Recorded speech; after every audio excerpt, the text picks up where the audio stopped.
All right, I think we are live. Should be live. I'm hoping we're live.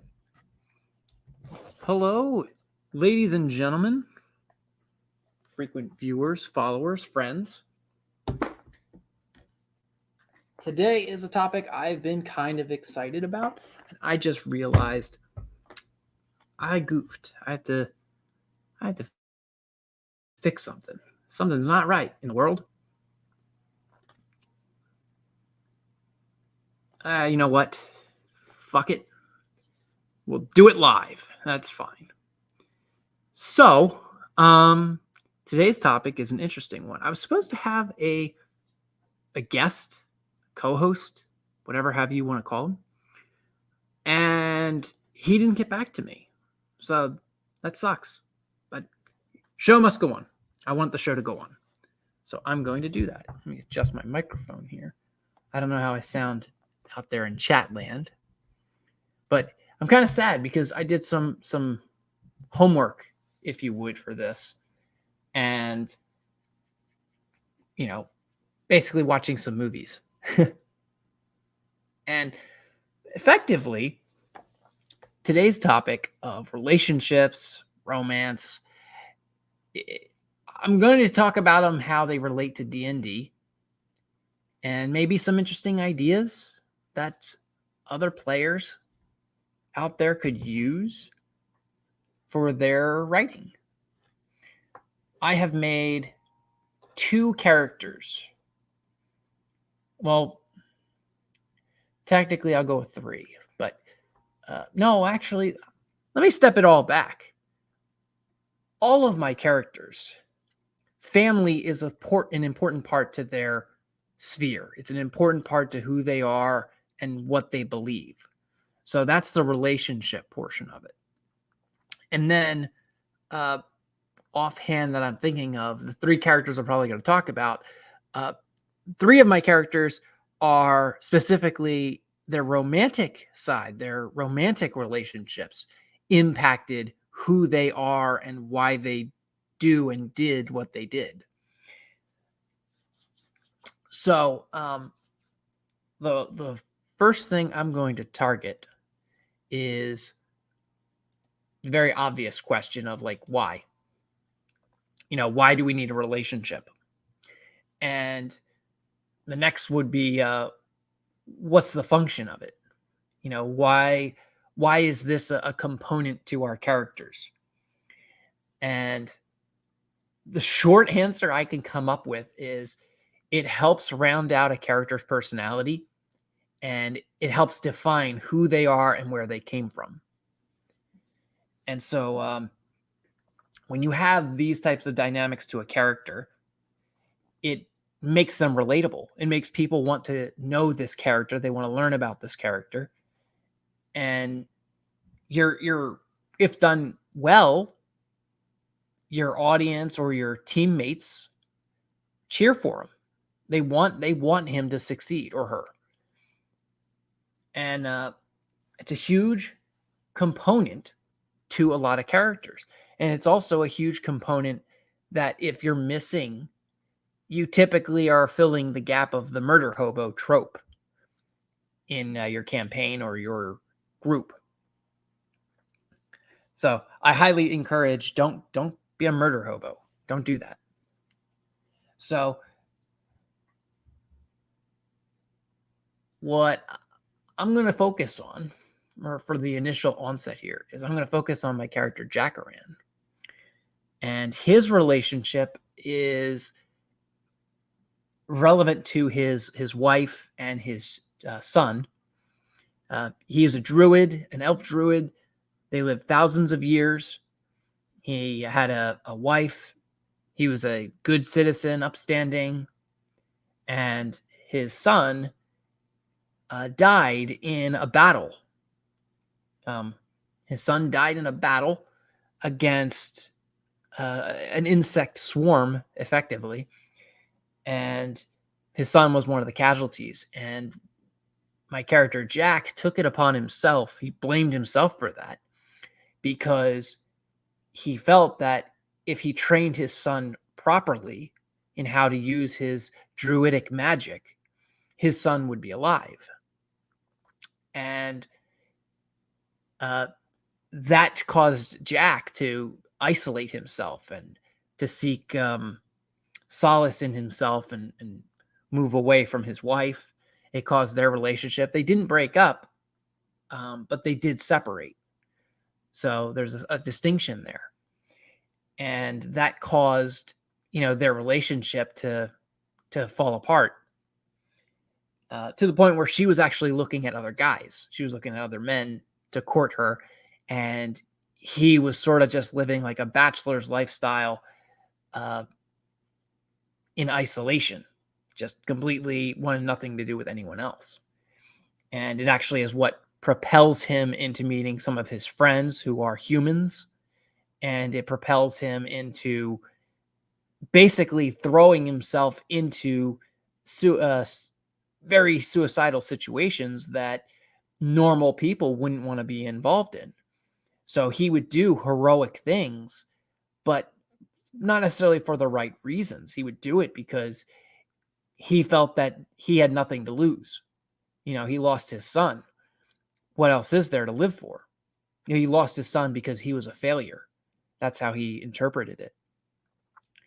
And so, it took him years of companionship and friendship with new people and reflecting on his life choices for him to overcome that problem and for him to overcome the guilt that he felt.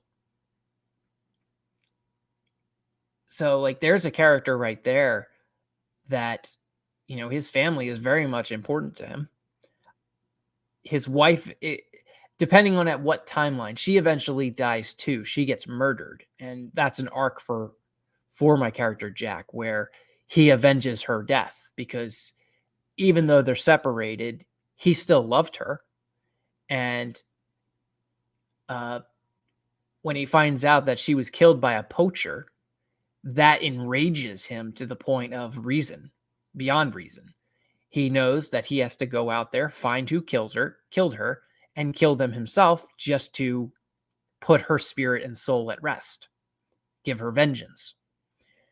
So, and his wife, part of the dynamic there is his wife is, though she could be a fiery spirit and be pretty, I want to say vulgar, but she could be pretty Irish.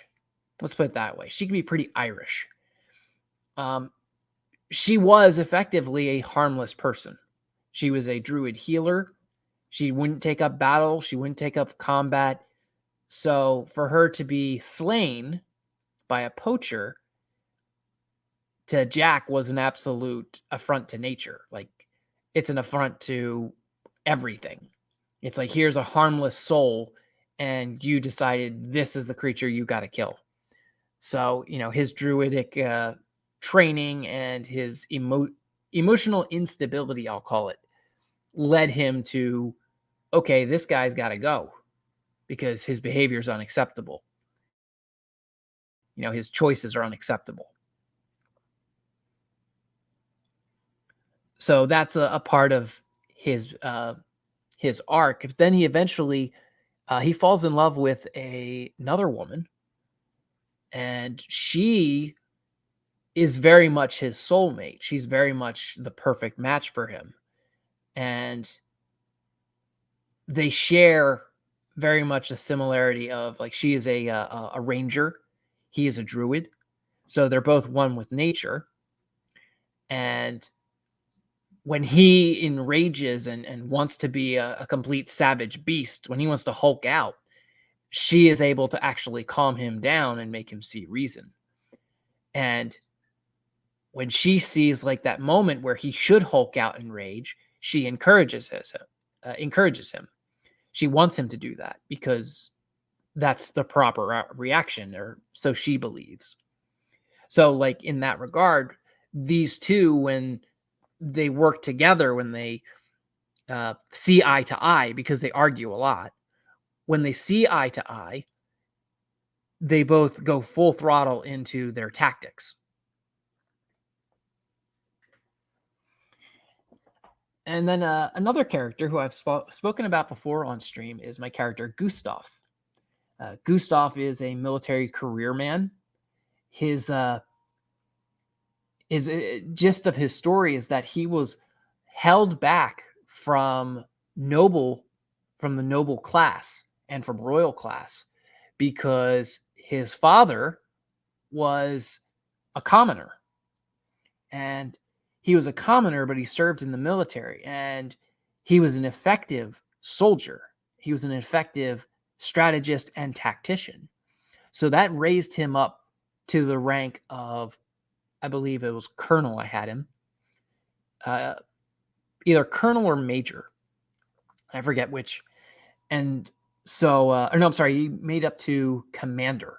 He made up to a commander rank. And Gustav had made it up to colonel. So it was a proud moment in his life to surpass his father's rank in the military. But again, I'm getting a little ahead there. So he was on the track for being a military soldier because of his parents. His mom was very traditional. She was a stay-at-home caregiver. And then his father was very much adamant about my character Gustav having a well-rounded education and be the best that he could be for the life that his father had planned for him.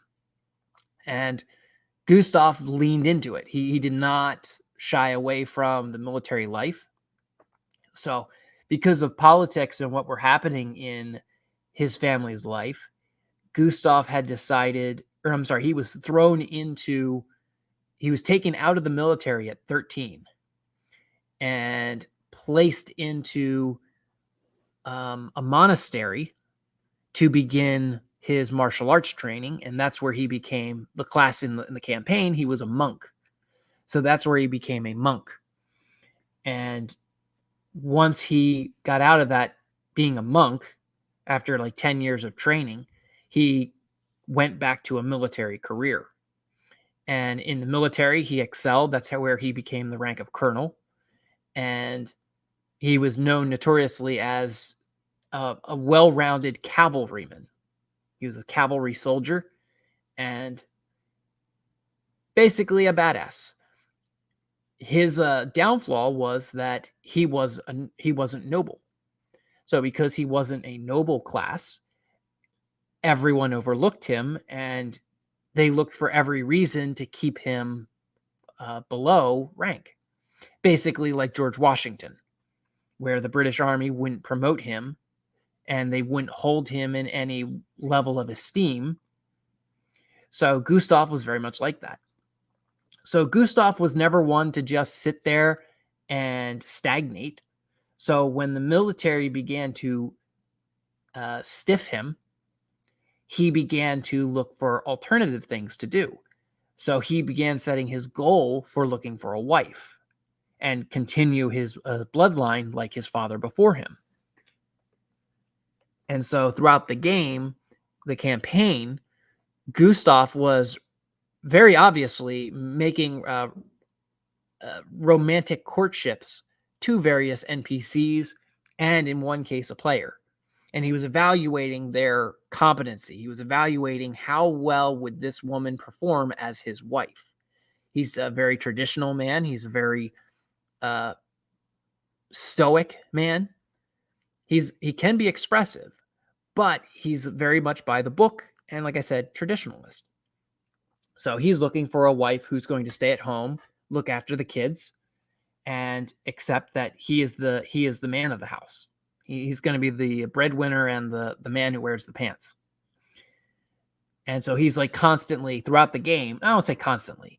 He's periodically, whenever they're in town and he's around normal people, he's poking and prodding to find out who would be a suitable partner for him or a mate. And what was funny about it to me was observing all of the other characters. One of the player characters whom he was considering as a romantic partner, she already had a kid. And he didn't know the circumstances of her having a kid. He didn't know the circumstances of her life. She didn't share much with him, but he found her attractive. And it's like, okay, that's enough. But as he began digging into more of her personality, he began to discover that she's kind of crazy. So he's like, you know what? Probably not. Like, she's a good friend, but I'm not sure I'm going to, I want to have her as the caretaker of our kids. Like, I think I'll pass on this. And then, like I was saying about the other characters, they didn't seem interested in romantic relationships at all. None of their characters cared about it. So in that composition, in that group dynamics of everyone's character, it was an interesting element to have in there. It was an interesting element. It was a different flavor in the mixture of characters. And then my last character was for effectively a hex crawl. I jokingly, because my friend was trying a new system, I was jokingly playing a female Titan. And I think, no, I'm sorry, female Goliath. That's what they're called. Not Titans. Female Goliath. And her whole shtick was that she was an Amazon warrior, and she's very simply looking for a mate. And she doesn't want just any mate, because if she could just have any mate, there were players in the party that she could have settled for. But she was looking for a strong mate. She was looking for a powerful male character to mate with.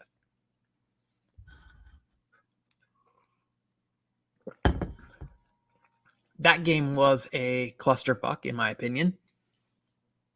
But it was great playing a female barbarian who was an absolute beast up until any of her items broke, which that was the nature of the hex crawl, is that just every single circumstance is stacked against you, and it's just a test to see how long can you go before you die. So I wasn't particularly a fan of the game, and I was really the only one who role played. Everyone else was sort of just video game characters. They were just like, oh, hey, can you give me this item? Oh, can you give me that item? Where I'm playing my character. I'm putting behaviors, mannerisms, ideas. It's like, okay, why is my character thinking this way? Why does she think that way? They weren't doing that. Fair enough. I'm not gonna nitpick it. That game didn't last long.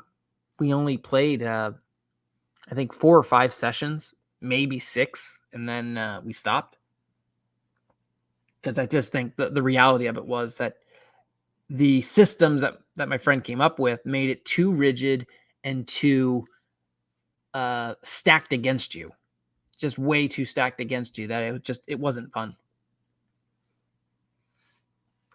It was sort of like Valheim, but with D&D, to give you a video game analogy. If anyone knows anything about Valheim, that's sort of what it was like.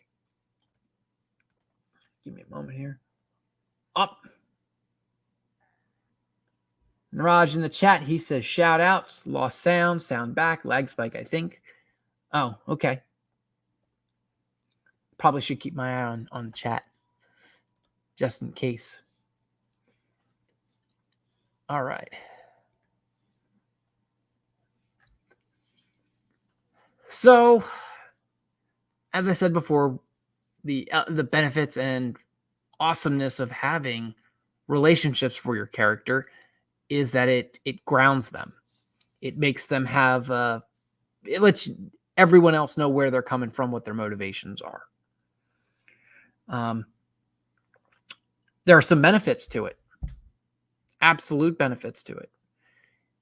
First of all, it makes your character relatable.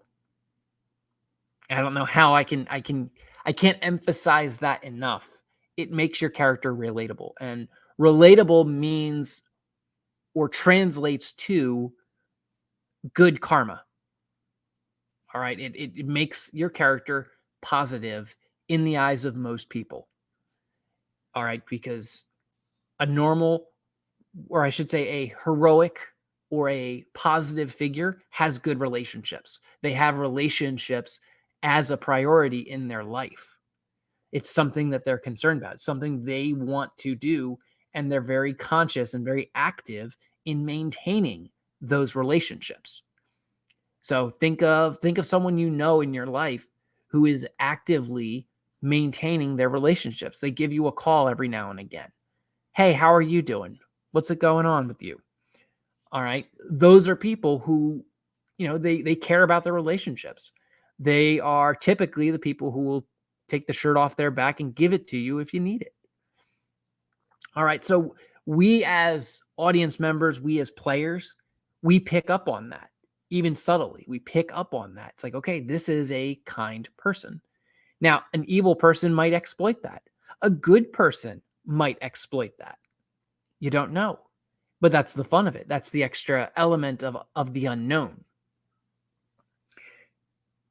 The next part is tied into the last is grounded.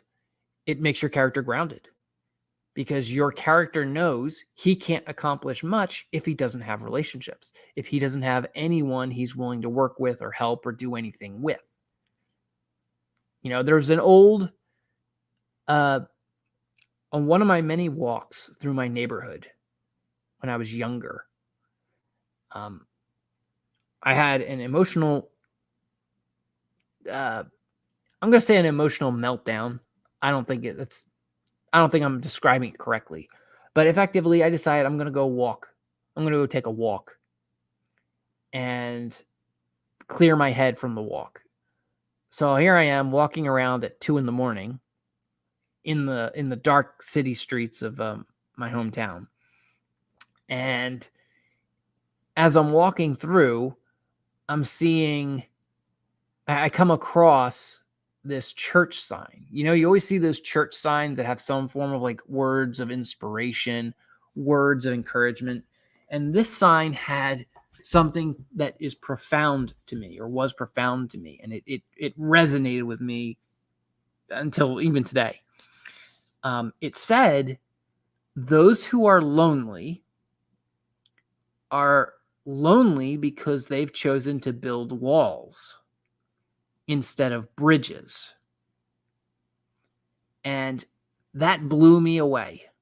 Like, I was young at the time. I was like 19 or 17. I forget how old I was at the time. But I was blown away. I was like, oh my God, in that sentence, there is so much wisdom. And the crux of that is relationships. When you're growing up as a kid, especially post 90s, and probably even post 70s, if I'm honest, you're trying to figure out what's going on in the world. You're trying to understand, where do you fit in? What is your relevance or significance in the cosmos? What do you have to contribute to anything? And that was like a nice nugget of knowledge for me to just drop right into my lap.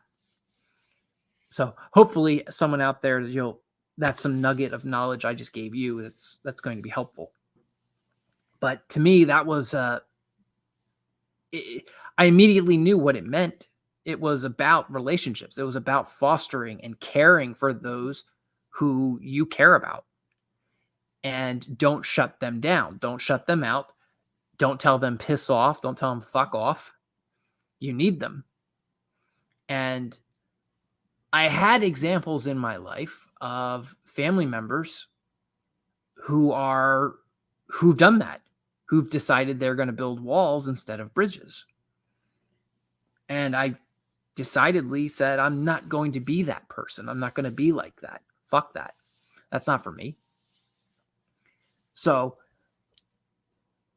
that's like a quintessential thing that I'm going to point out in this case, in this example, of why relationships make your character grounded, because they're very much invested in their surroundings, which ties into the fact of like not being nihilistic.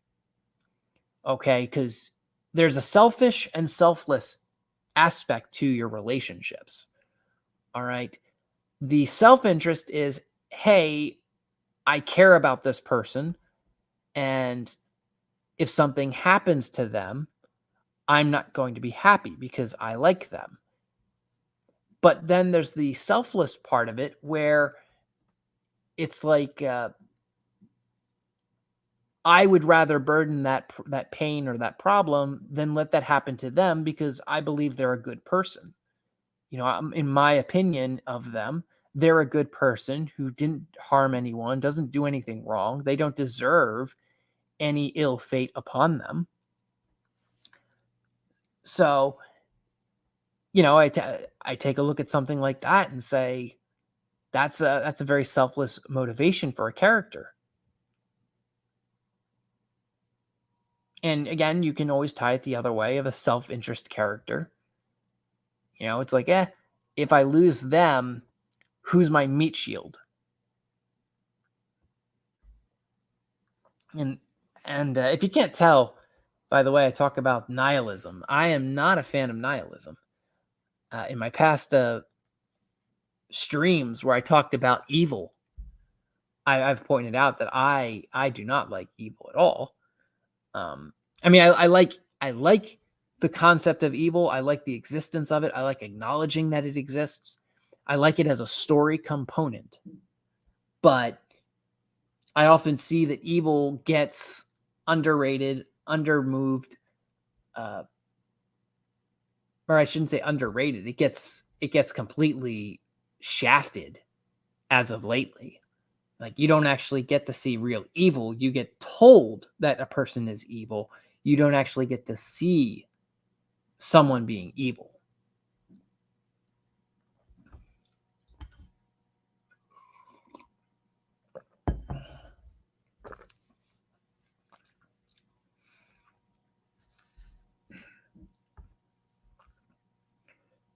So sort of my thought process with a lot of this stuff is when you are grounded in your relationships, when you value relationships and you value what others can help you and how you can help them and what you guys can build together to improve your community, improve your world, that it makes your character very noble.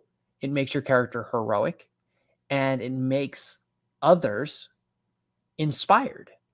It makes them want to be involved. It makes them want to do stuff with your character. And that's all fantastic for Dungeons and Dragons. It's fantastic for story writing. I don't often get complimented on my NPCs.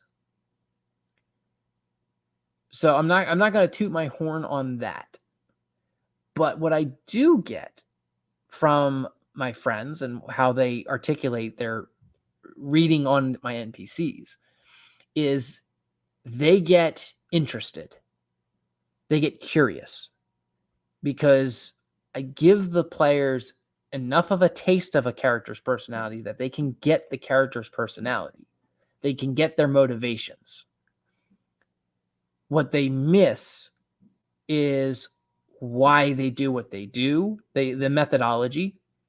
What they miss is where the character is coming from, that they've chosen the methodology that they're taking, or they decide that, their weapon of choice, basically. And that's by design.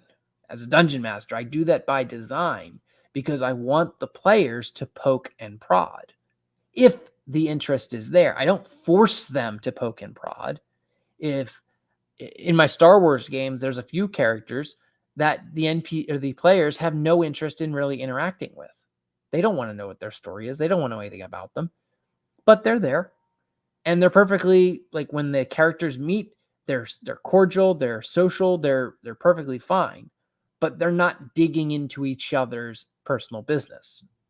And if you think about a job or you think about your workplace, it's eerily similar to that, where you're kind of just casual friends with people. They're your coworkers. So you're polite, you're nice when you can, you give them some good advice if they need it. So, like, that's perfectly fine.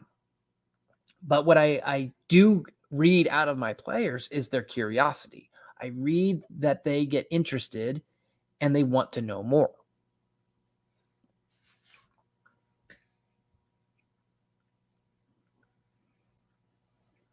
Now, where does romance come into this?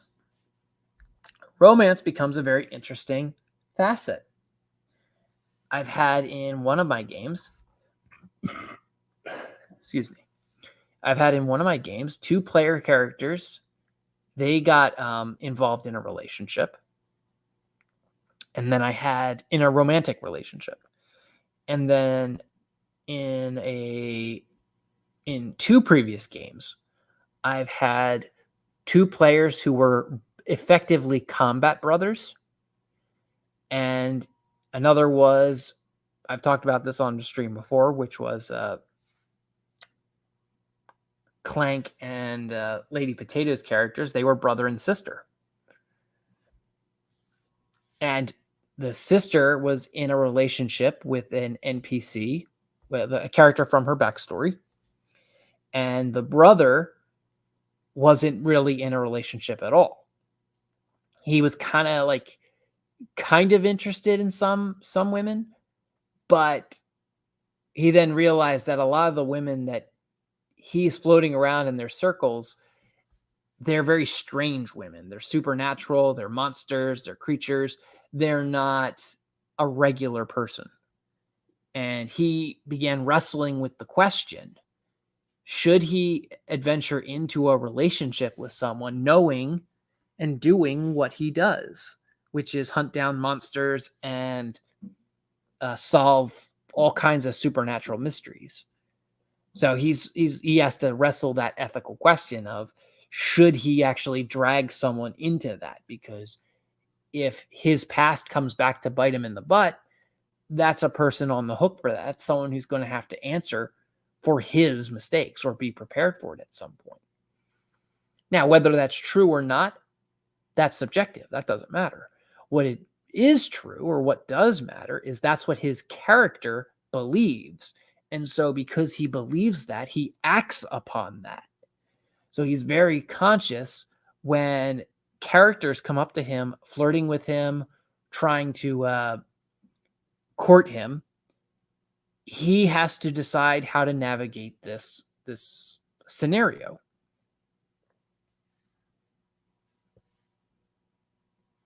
And same such goes for my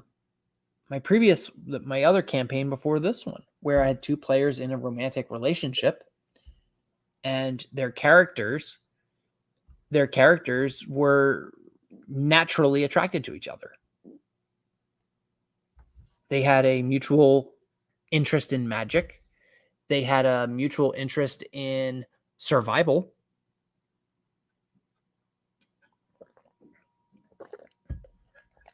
So they hit it off. They hit it off very well.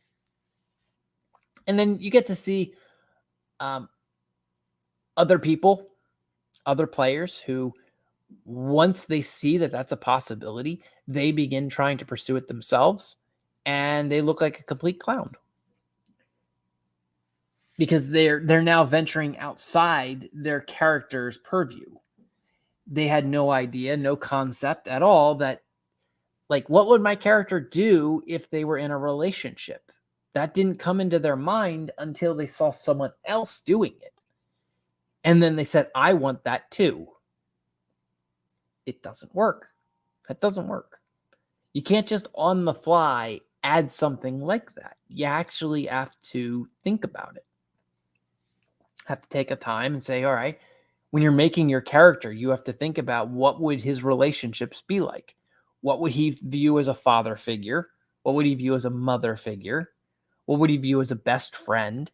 What would he look as a brother or a sister? And then what would he look like? What would he look at an enemy?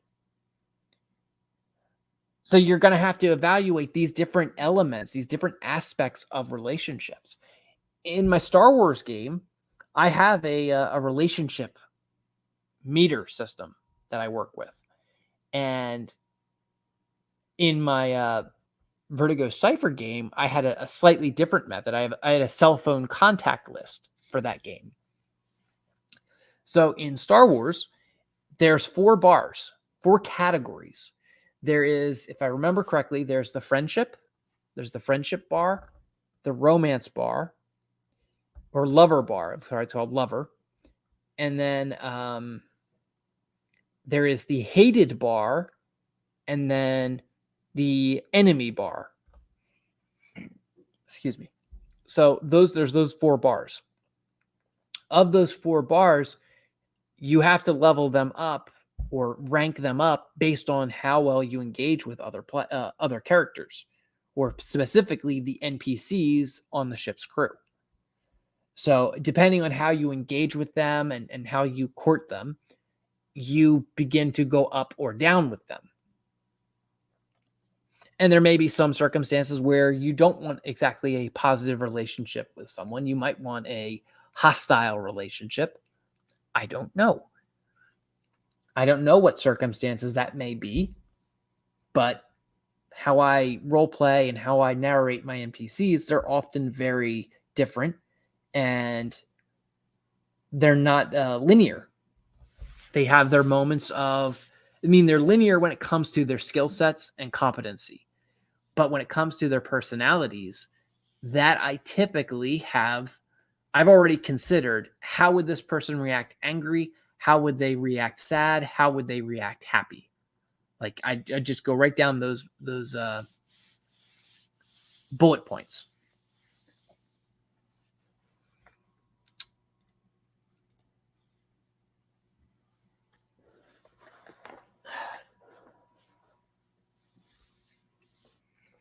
So then we get into the topic of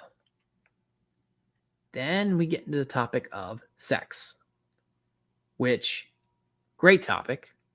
I'm absolutely on board with it. I love it. And so it's a thing that, for some reason, players and players on both sides of the table, both the DM and the players themselves, have a problem with. They're uncomfortable or they're awkward with it. And, this is where you get your stereotype of like nerds salivating over a table because you're describing a hot bombshell of a babe. And that's fine, if you're a bunch of kids or you're playing with a bunch of people who are like, I guess, frat boy mentality. They're coming at this like, oh, LOL, D&D is a bunch of nerd shit, and having a hot bombshell babe drop in the middle of it, like you have this sexy slave girl who's dropped in the center of a gladiator pit, chained in a bikini to a large pillar, and a bunch of lions are coming out to save her or about to kill her, or a bunch of goblins are circling her and they're ready to make their move on her, and you have to swing in from a high height with a grappling hook and rescue her. Nerds are going to look at that and say, oh yeah, that's cool. The frat boys, they'll look at that and say, oh, that's cool. I get to be like Conan the Barbarian over here. But the jokes aside, when you get to like being serious about it, those are great heroic elements. And so you might have a player at your table, for that matter, who's like, oh, that's very sexist, or that's very male power fantasy, misogynist, whatever buzzword they want to say. They might say something like that, and they might view it like that. And my advice on that is, okay. That's all you can say is, okay. That's what you think. If that's what you feel, okay. And that goes to like how well you have this idea that you're working with. How well have you put it into the story?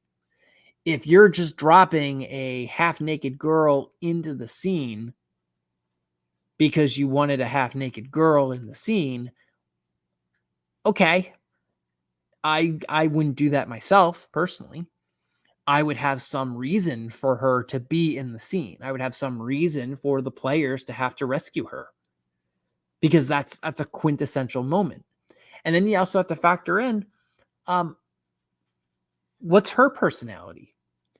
Is she a slave girl personality? Right out of Conan, where she will throw herself at the feet of the player and submit to them, beg to be taken in as a slave? Or is she the type who resents being a slave? She doesn't want to be a slave. She yearns for freedom. And so now when you get into this nuance and these details, now you get to see the intricacy of the players.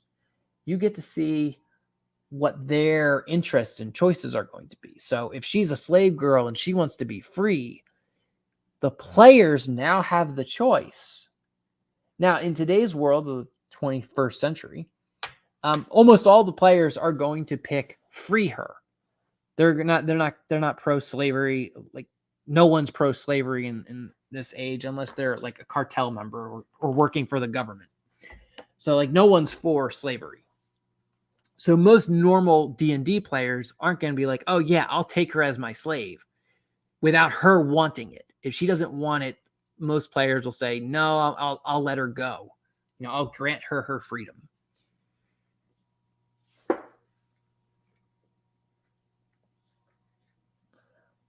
So if they're going to take the route of granting her freedom, now you have a nugget of information about that player character's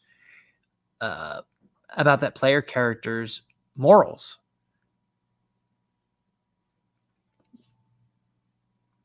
They might say, hey, she has served her time, whatever punishment she has done to become a slave. They might say, oh, she's been wrongfully imprisoned. She doesn't deserve this fate of being sacrificed to lions. Whatever the character's moral or ethical reasoning is, they made that choice. And it helps define who they are. It helps define the type of person that they want to portray their character as.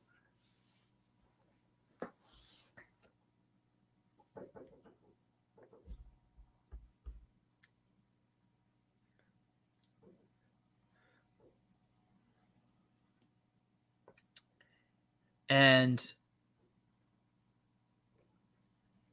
I know one of my players, if he listens to this, he's going to be asking me, well, are you going to talk about these two characters going on in my one game right now? So I'll talk about that briefly, where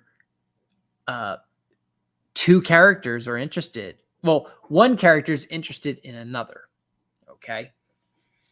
And this character has some complications with their interests because they're a Jedi.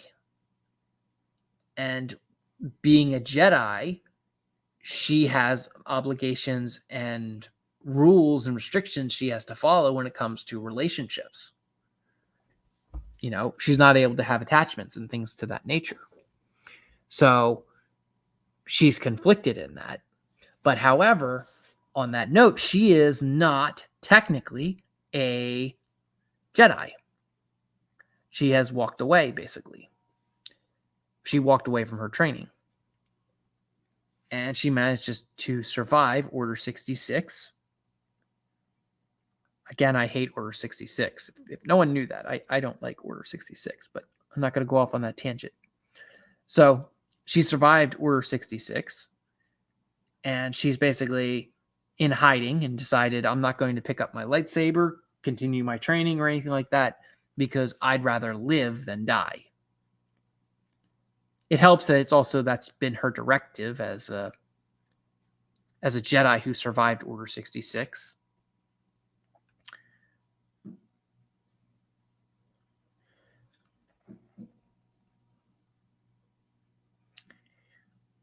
Now, the other dynamic to this relationship is that both players are male.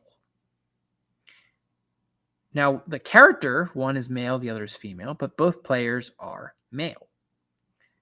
And to some people, that can be kind of weird. My personality of it is I personally don't care. I look at it no different than if you had two men writing a graphic novel and there's a sex scene in it. I don't see it as any different. I don't see it as any different as writing a story, and you just have two men writing a story, and you have to articulate and describe this sexy bombshell of a femme fatale. So to me, I don't care about it. But to other people, they can find that amusing. They can find that very entertaining. That two guys who are considered heterosexual, or they consider them, one might consider themselves heterosexual, the other will consider themselves bisexual or pansexual, whatever their sexual is. And it's like, okay, to me, that's a non-issue. Whatever you are in real life does not translate into your character or your writing. Separate the artist from the art.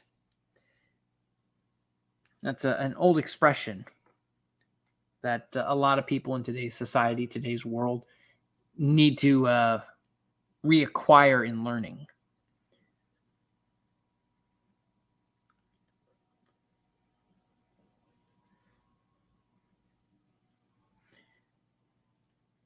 So now I want to talk about the actual deed, the deed of romance, where you have players engaging or characters engaging in an actual fun romantic relationship. What do you do with it? Right? You have these characters, they've chosen this route, and like anything else in it, you have the sky is the limit in terms of what can you do with it. You always run the risk, depending on the genre, depending on your DM, you always have the risk of your significant other being put at risk and put at danger. Because if you get a mind flayer or a psychic who can read your mind, they can find all the intimate details about you and your other. And you should be under no illusion that your DM won't consider using that against you at some point.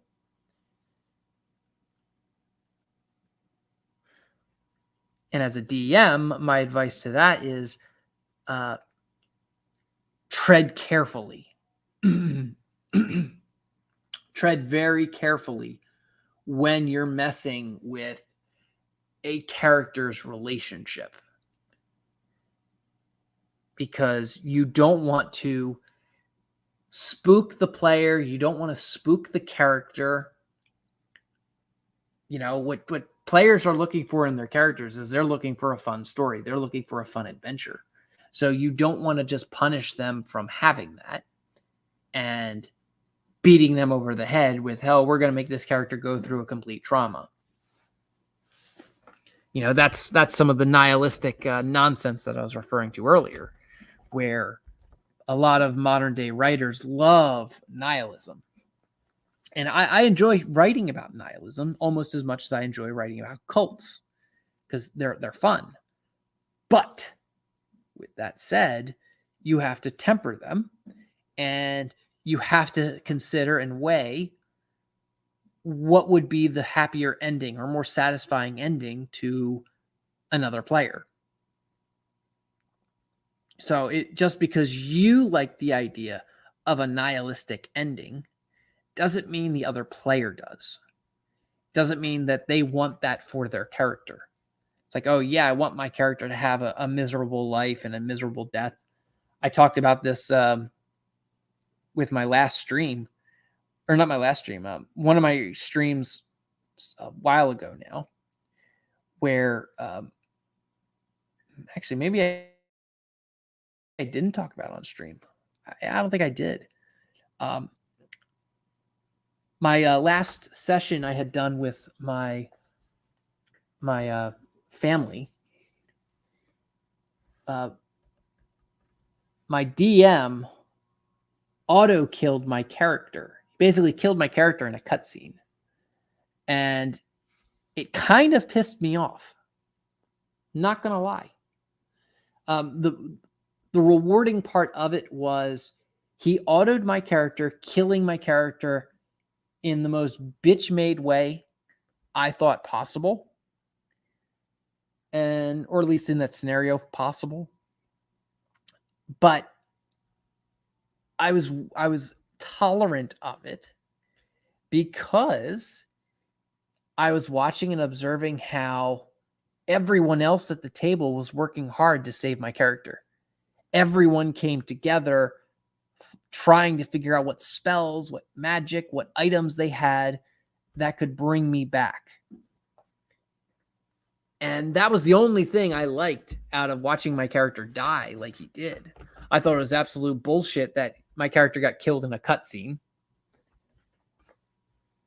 Especially with my DM gimping my barbarian. He basically would say all of my rage didn't work against magic. And then literally every single creature we fought did magic damage, including the fucking wolves. Fucking wolves. So that aside, they did manage to save my character. They did rescue him. And my DM was looking at it like, well, we were going to let him die. Or I was planning on that being his death, but I was going to leave that for you to decide if you want to stop playing the character then and there. Which, I don't know, maybe he was reading me and saying, yeah, he's not having fun playing this character. Because again, I'm over here playing a barbarian, and when I rage, the only thing I get out of my rage is bonus damage.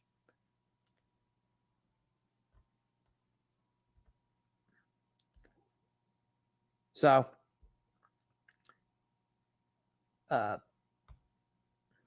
sorry I'm going off on that tangent. I had to think about why exactly I went on talking about that. But that comes down to, I was going on about nihilism. And so my brother in the game, he thought it would be a cool ending. He thought it'd be great, you know. Me, not so much. I didn't think so. I thought it was a terrible ending.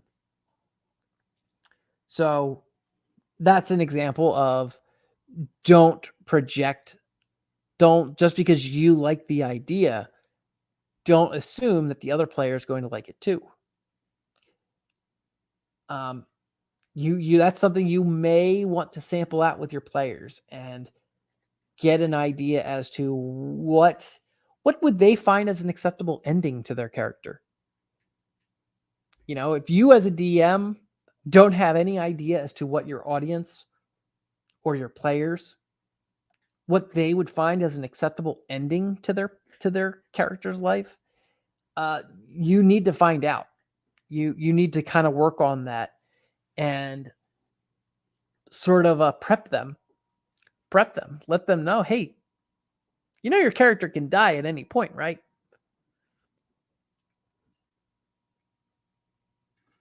And that way, if they die, and that's also another thing about being a writer and as a DM, if you're going to kill off, you know, a player character or a main character, you're hoping it occurs in a heroic scenario. You're hoping it occurs in a really good scenario where, okay, they died, but they died doing something that mattered. You know, no one wants to be like, oh yeah, I was here doing my thing, and then a large pile of dung dropped on me and killed me.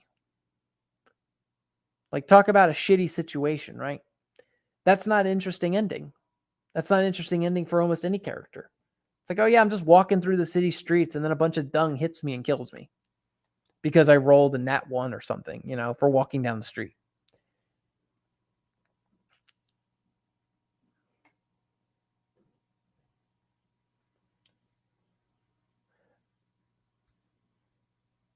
So when I look for like an ending for someone's character, I factor in their relationships. That's something I'll definitely think about. It's like, okay, what are the ramifications to this person dying here and now?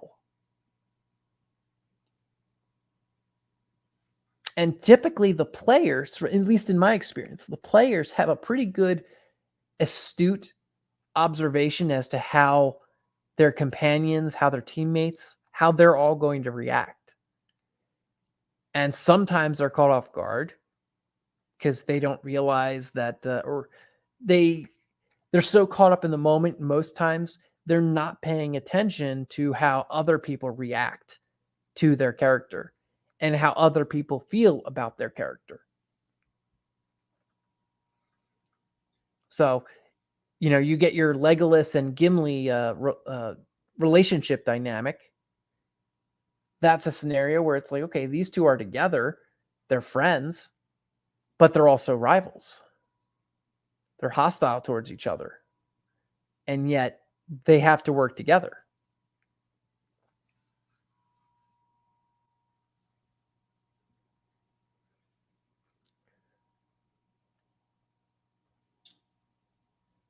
And something that gets me with observing people's relationships, their romantic relationships, is your character is going to have those moments where they think about that moment of death.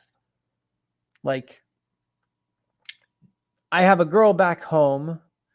Do I want her to know that, my death is my death was because I was doing something stupid or that I was doing something heroic? Again, having a relationship, romantic or not, can help guide your character from doing something stupid.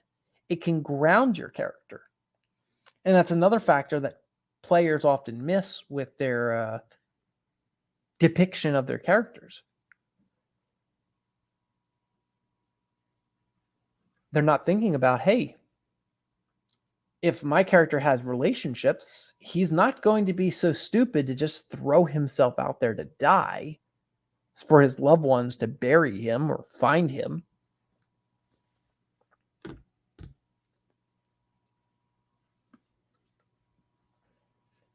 That's an element that seems misses a lot of players' minds. So I would definitely encourage you think about it. What grounds your character? What's his tether? What makes him not suicidal? Now, obviously, pain is a good example of why people aren't suicidal. It's like, yeah, I'd rather not go there and get hurt. I'd rather be fine, safe and warm.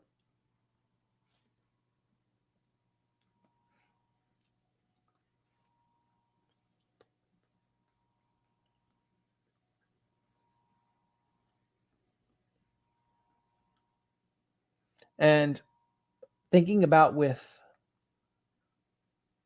romance in the angle of romance, what you have with that is you have people who are willing to do extraordinarily stupid things for romance, whether it's showing off for courtship or whether it's, again, a heroic sacrifice for those they love.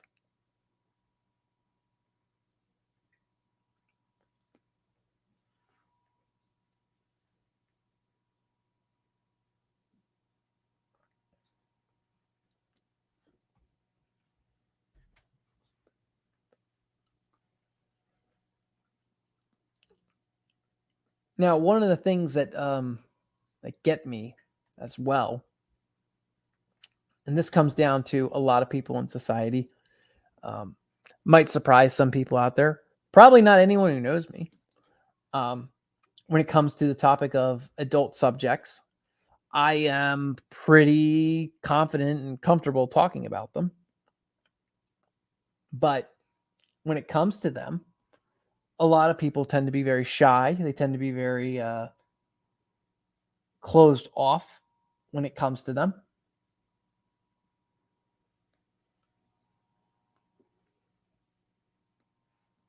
So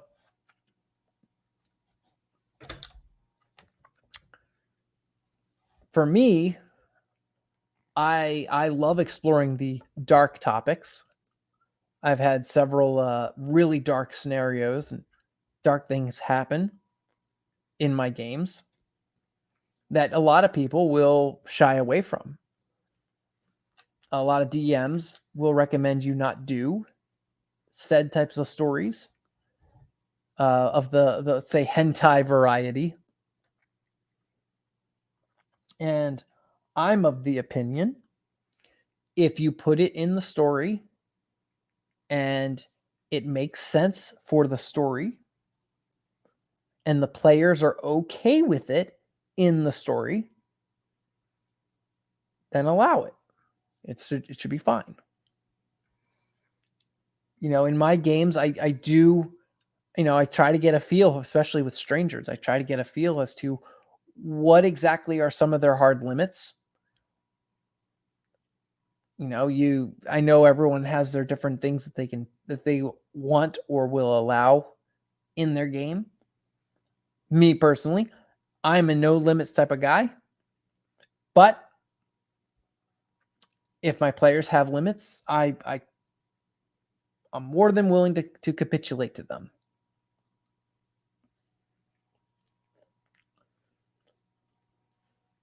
Because again, at the end of the day, my objective isn't to make them feel uncomfortable. My objective isn't to make them feel unwelcome, which I'm not. My objective isn't to make them feel welcomed or to make them feel comfortable. That's not my objective either. But that's generally what I try to do. I try to make them feel like, hey, your opinion matters here too. You're a player. You're at this table just like everybody else.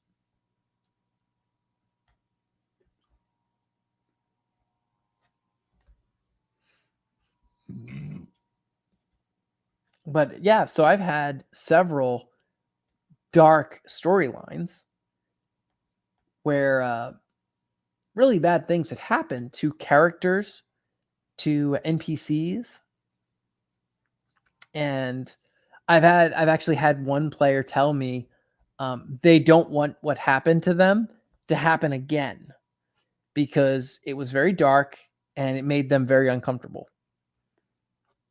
Sure, I don't have a problem with that. I told them, like, okay. And I told them that I loved how that all played out. Just from a story perspective, it was a great way it unfolded. Not everyone's like me. There are still normal people out there who are very reserved in how they want their opinions and they want their social interactions to go.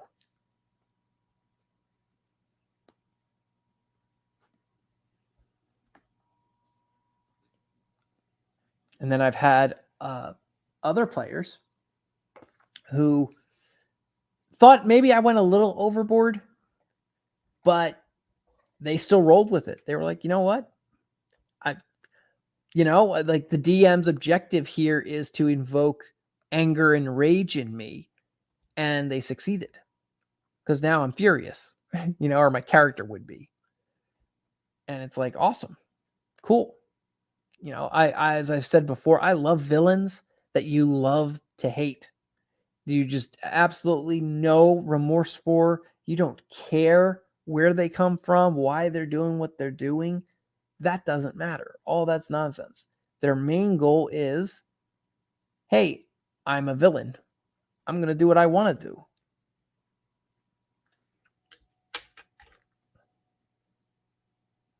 And that would be how I recommend handling that, if your players are uncomfortable with things like that, is stick to the story and consider, is this necessary? Is this important for the story?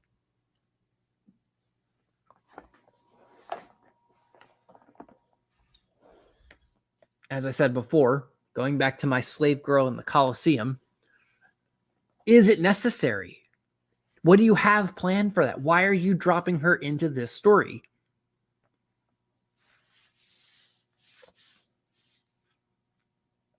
And it's the same thing with sexual violence, I'll call it. Okay? It's the same thing with that. Why is it in the story? What are you trying to convey? What are you trying to get through? And typically, at least this is in my case, in my DC Vertigo game, specifically in that game, okay, that I was aiming for letting these players know it is a dark world and you are in the darkest portion of that world. You're dealing with criminals. You're dealing with evil. You're dealing with the worst of humanity and perhaps life and creation. You know, these are people who are dealing with demons. So you're going to be exposed to some of the most horrific stuff imaginable. And I don't know if any of the players expected some of the bizarre hentai themes that I put into some of the stories, but the players still played even after that. They continued playing. It helped motivate their characters to persevering and pushing forward because they began to realize the gravity of the evil they were up against. So they could have, for that last mission that they had to do, I gave them the option. They could bail, leave, let Superman and the Justice League deal with it, or they could step up and do it themselves. They decided they were going to be the ones to do it. And I love that. I love that. That's fantastic. You know, the players knew it's like, okay, we're coming up on the last game. And you guys have a choice. You guys can cash out your chips now, or you can keep going and fight until you drop. They chose to fight till they dropped, and they made it out. They won. It came at a cost. They sacrificed one of their players, but it was a bittersweet ending.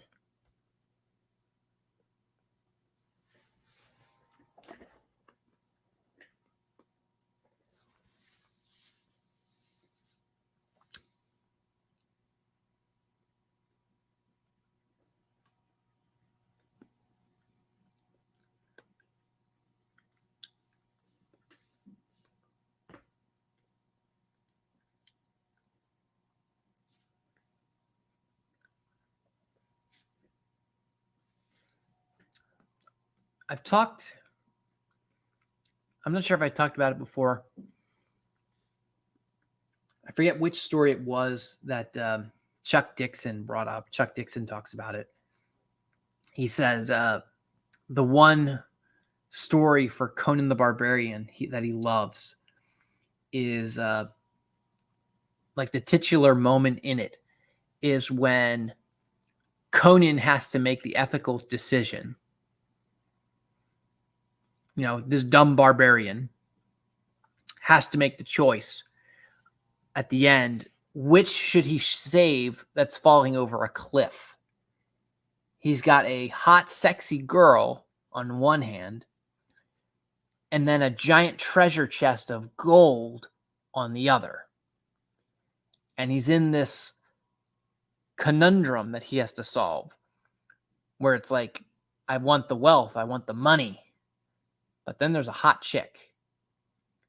But I want the wealth and I want the money, but there's a hot chick. That conundrum, that dynamic to me is a fantastic peek and glimpse into the character's psyche.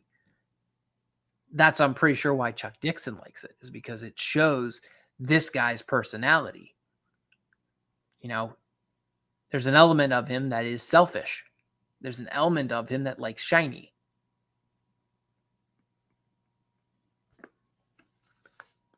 When you have a hard connection like that, or a hard motivation for a character, it's an indicator as to what type of person they are, what they're capable of, what are they looking to do with their lives, or how do you get them moving?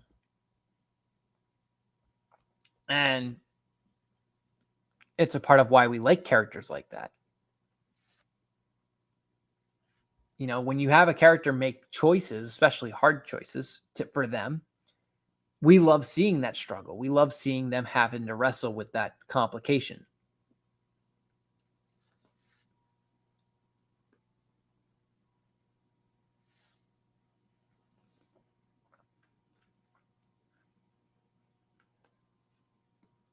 So I think I'm going to end the stream here on that note. There's probably a lot more I want to say on this subject, but I was supposed to have my co-host, my guest. He was supposed to be on here with me, and he bailed out. So I'm going to chalk that up to being gay. That's fine. You know, it's 2023. So it's fine. I'm okay with it. And, you know, maybe at some point in the future, I'll have him back on. We'll revisit this topic because he had some good questions. He had some good questions for me, and I'd rather him ask them. I'd rather him talk about them. So I'm going to end the stream here. Thank you, everyone who's listened in and chimed in and left a like, comment, and subscribe, and all those goodies. And hopefully I'll hear and see from people next week. So have a good night. Have a Merry Christmas. Happy New Year. And see you next year.